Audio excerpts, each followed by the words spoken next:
قصة حمد شابع فشق وحمود شابع صيت. كان هناك أخوة اثنين، حمد وحمود، وأمهم يعيشون بإحدى القرى. بيوم من الأيام كان الأخوة يرعون حلالهم من الغنم والإبل، وصادف إن إجتي مجموعة من قطاع الطرق حتى تنهب الحلال. فقاتل حمد اللصوص وما قبل ينطيهم الحلال.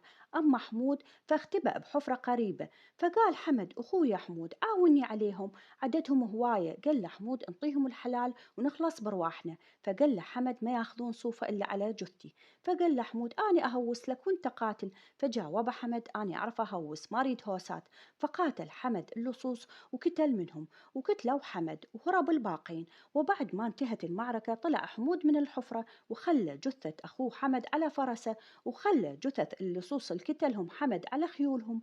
ولما وصل القرية قام يرمي إطلاقات فرحان بانتصاره. وخرج أهل القرية يرمون الرصاص بالهواء، والمهاويل تهوس وتمجد بحمود، والنساء تهلهل وقسم تبكي على حمد. أما أمهم فكانت مصدومة وساكتة. فقالوا لها: ليش أنت ساكتة؟ لا تبكين على حمد ولا تهلهلي وترقصي ببطولات ابنك محمود.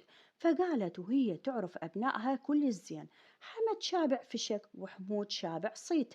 العبرة من هاي القصة إنه مو كل شي اللي نشوفه قدامنا يكون صح، فكم من حمود بحياتنا.